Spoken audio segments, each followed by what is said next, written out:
नमस्कार विद्यार्थियों। आज बीए फर्स्ट ईयर का जो एक टॉपिक है हम उसके बारे में पढ़ने जा रहे हैं। ठीक है, पिछली क्लासों में मैंने जैसे आपको बताया था कि वायु या पवन के कार्य के बारे में बताया था। तो वायु या पवन के जो कार्य होते हैं, अपर्दन के जो कार्य होते हैं, वो कौन कौन से अपर्दन मैंने आपको तीनों प्रकार के बताए थे। अपवान भी बताया था, अपघर्षण भी बताया था और सन्निघर्षण भी मैंने बताया था। ठीक है, और क्या क्या क्या चीज़ें जो प्रभावित करती है वायु के अपर्दन प्रभाव, उसको वो भी मैंने आपको बता दिया था। आज हम जो पढ़ने वाले हैं या उसके बारे में जिसके बारे में जानकारी करने वाले हैं वो है वायु द्वारा निर्मित स्थलाकृतियाँ। आपके जान के मैंने बोर्ड पे जो टाइटल लिखा है उसका नाम है वायु द्वारा निर्मित स्थलाकृतियाँ।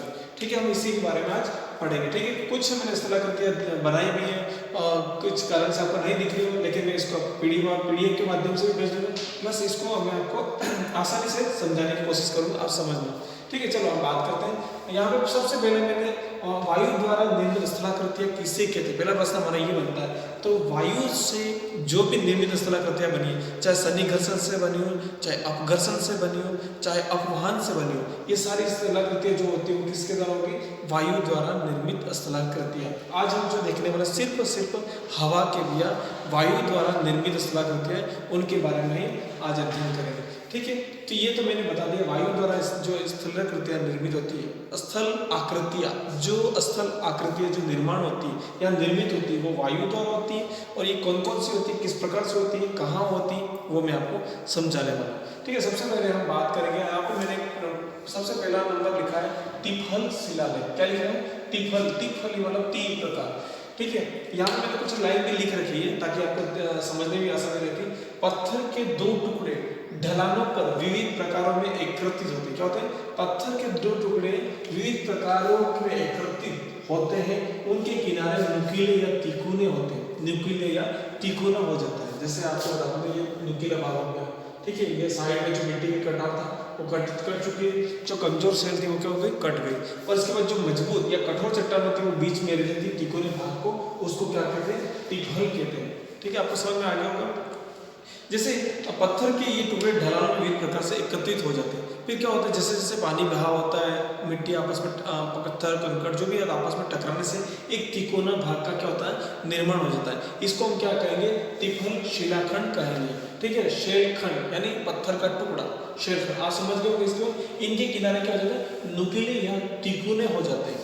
इसको हम क्या कहेंगे? तिफल शिलाखंड कहेंगे। ठीक है, मैंने आपको ये बता दिया। और ये सबसे ज़्यादा कौन से मरुस्थल में पाया जाता है? तो ये बात करूँ तो सहारा मरुस्थल। जो सहारा मरुस्थल है वो कहाँ पर है? अफ्रीका महाद्वीप में स्थित है।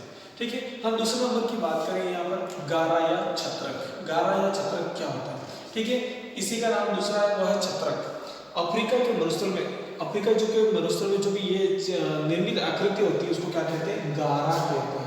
ठीक है, परीक्षा में आपको पूछा जाएगा सीधा एक शब्द में छोटे से प्रश्न में दिया जाएगा। कॉलेज वालों की जब अध्ययन जो परीक्षा होती है वहाँ पर सिंपल से प्रश्न पूछा जाता है गारा। एक शब्द लिख दें, आपको उसको समझाना है। तो अफ्रीका के मरुस्थल में जो छत्रक की आकृति या एक वायु द्वारा स्थलाकृति होती है उसे क्या कहते हैं? गारा कहते हैं। ठीक है, और ये हवा द्वारा या वायु द्वारा ये निर्मित होती है।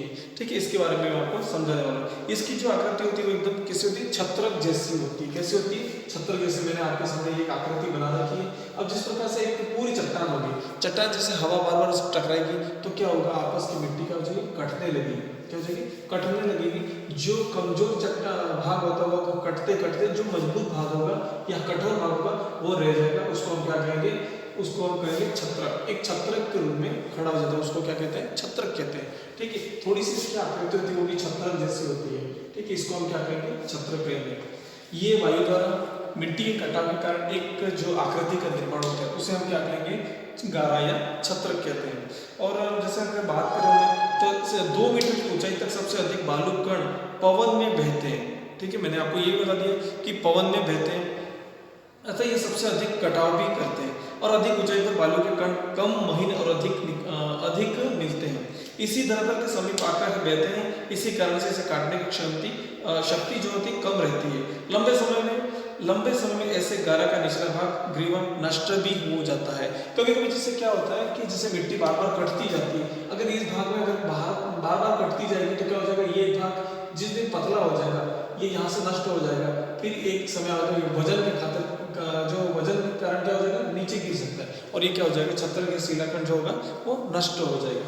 तो मैंने आपको दूसरा बता दिया, पहला त्रिफल शिलाखंड, दूसरा गारा या छत्र का आपको समझ में आ गया होगा, चित्र के माध्यम से भी समझ में आ गया होगा। अब हम बात करेंगे जालक या जालीदार शिला, ठीक है, जालक या जालीदार शिला, इसको समझ आप आसानी से समझ सकते हो।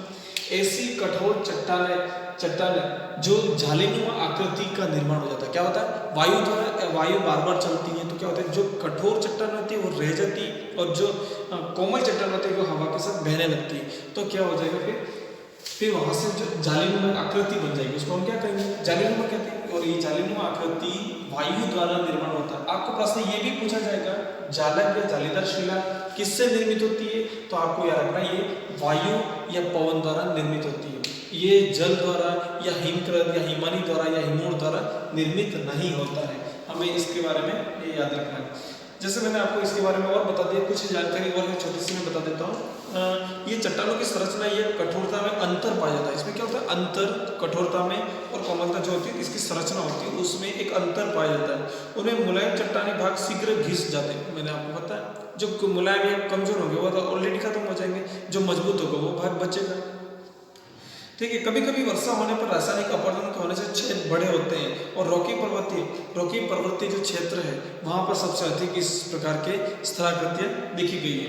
और इसी को क्या कहते हैं, जालीदार शिला और या जालक कहते हैं। जालक या जालीदार बात एक ही है, ठीक है, आपको समझ में आ गया होगा इसके बारे में। अब मैं आपको बताने वाला हूँ यहाँ पे भू स्तंभ। स्तंभ किसे कहते हैं, सबसे पहले बात करते हैं भू स्तंभ। स्तंभ उसे कहते हैं जो पिलर की आकृति होती है, उसको स्तंभ कहते हैं, ठीक है, ये अंग्रेजी वर्ड पिलर, ठीक है। अब जैसे मैंने यहाँ पे कुछ एक चित्र बनाया, आपको समझ में आ रहा होगा। अब मैं इस चित्र के माध्यम से आपको समझाऊंगा, ठीक है। यहाँ पर ये जो चित्र है आप इसको आसानी से देखें, ये जो कठोर या मजबूत भाग है ये बच गया है और जो कमजोर भाग था वो हवा के साथ बहने लग गया और बहने के बाद क्या हो गया, ये जगह खाली हो गई और इसी प्रकार से क्या हो गया, एक भू स्तंभ यानी जमीन का एक स्तंभ पिलर तैयार हो गया, उसे हम क्या कहेंगे, भू स्तंभ कहेंगे। और ये सबसे ज्यादा कहाँ पर होता है, ये सबसे ज्यादा होता है शुष्क या अर्ध शुष्क प्रदेशों में, कभी कभी कोमल चट्टानों पत्थरों से निर्मित होता है, ठीक है।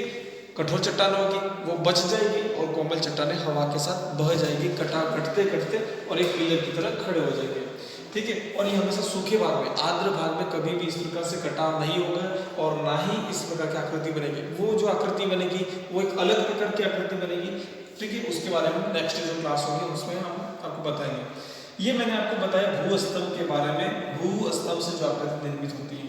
अब मैंने यहाँ पर चौथे के बाद पांचवा नंबर पर मैंने लिखा है जुजेन या जुगेन, ठीक है। ये अंग्रेजी वर्ड है दोनों, जुगेन और ये जुजेन दोनों अंग्रेजी वर्ड है। इसी को मैं आपको समझा रहा हूँ, जुजेन कैसे बनता है वो मैं आपको समझाने वाला हूँ, ठीक है। तो जैसे ये प्राय परतदार चट्टानों में जब कठोर मुलायम चट्टानें होती है, क्षैतिज संरचना में एकांतर क्रम में अंतर पाया जाता है। देखो मैंने आपके सामने ये बनाया, ठीक है। ये बीच बीच में क्या है, परतें हैं, ये मिट्टी की, जैसे ये पूरी लंबी परत है, ये परत है, ये भी परत है।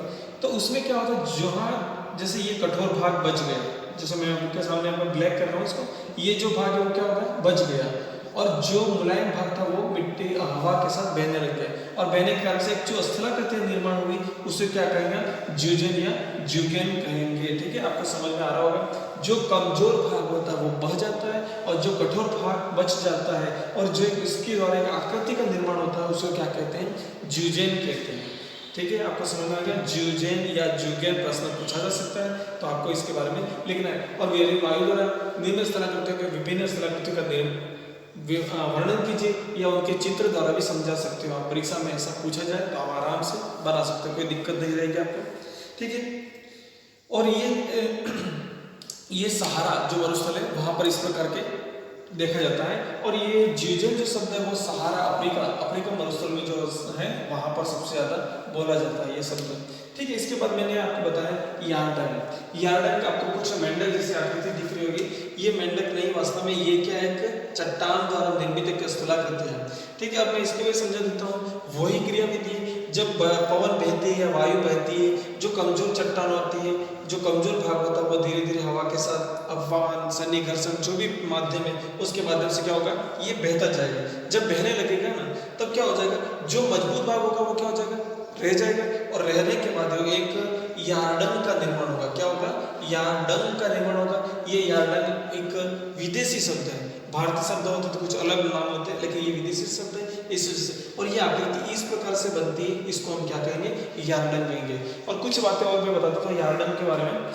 ये जीवजल में क्षैतिज संरचना होती है, यह कठोर और मुलायम शैलों में एक लंबवत संरचना होती है। बराबर, ये लंबवत संरचना हो रही है, लंबी संरचना हो रही है, जैसे इस प्रकार की संरचना नहीं हो रही यहाँ पे लंबवत संरचना हो रही है। इसमें मुलायम चट्टानें कटती जाती है, जबकि कठोर चट्टानों में मात्र ऊपरी भाग ही नुकीले बन जाते हैं। जो ऊपरी भाग होते हैं वो नुकीले बन जाते हैं। कभी कभी हमें आसपास के क्षेत्र में जब हवा चलती है ना, आपने देखा होगा, तो वहाँ पे भी छोटी छोटी कुछ आकृतियाँ बनती है। हालांकि हम उनको बड़े क्षेत्र में नहीं देख सकते, छोटे क्षेत्र में हम समझ सकते हैं उसके माध्यम से, समझने के लिए हमारे लिए, बाकी उसका एग्जाम्पल हम नहीं दे सकते। ठीक है, ये मैंने आपको बता दिया। किसके बारे में बताया मैंने? यार्डंग के बारे में बताया। अब मैं नेक्स्ट आपको बताने वाला हूँ वो है इंसेलबर्गर। इंसेलबर्गर क्या होता है? जैसे इंसेलबर्गर जैसे पूरा एक भाग है, क्या होगा? ये पूरा एक भाग है।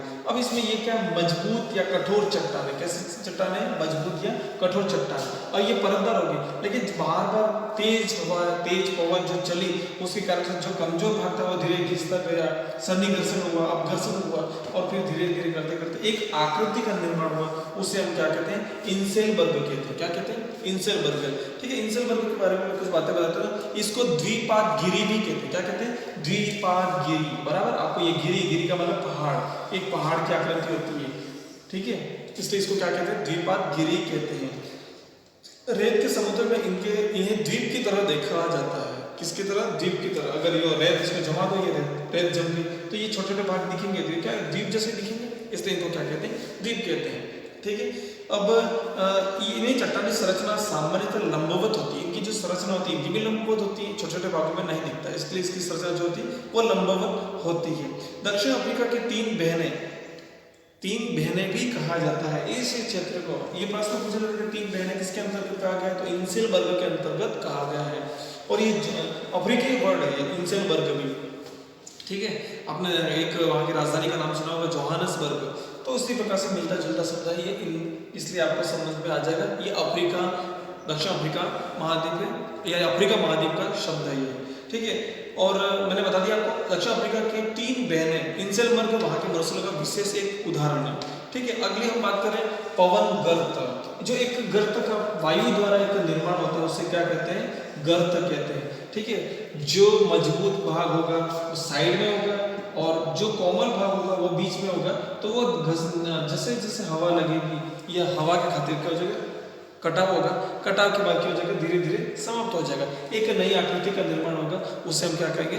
गर्त कहेंगे। ये मैंने आपको वायु द्वारा निर्मित स्थलाकृतियों के बारे में समझा दिया, आपको समझ में भी आ गया। और कुछ नोट्स हैं जो मैं आपको पीडीएफ के माध्यम से पहुंचा दूंगा। ठीक, एक बार हम कुछ इनको वापस देख लेते हैं कि कौन कौन सी स्थलाकृतियां बनती है। सबसे पहली स्थलाकृति है वो है तिफल शिलाखंड। बराबर, आपको समझ में आ रहा होगा। दूसरा है गारा या छत्रक। तीसरा है जालक या जालीदार शिला। फिर चौथे नंबर पे है भूस्तंभ। ठीक है, पांचवें नंबर पे जुगेन या जुगेन। फिर छठे नंबर पे है यार्डन, सातवें पे है इंसेलबर्ग, और आठवें पे गर्त। ठीक है, इन स्थलाकृतियों के बारे में आप एक बार आगे पीछे वीडियो करके देख लें, नोट भी कर लें। ठीक है, और नेक्स्ट जो मैं पढ़ाऊंगा वो जल द्वारा यानी पानी द्वारा निर्मित स्थलाकृतियों के बारे में पढ़ाऊंगा। ठीक है, वीडियो को देखते रहिए। ठीक है, धन्यवाद।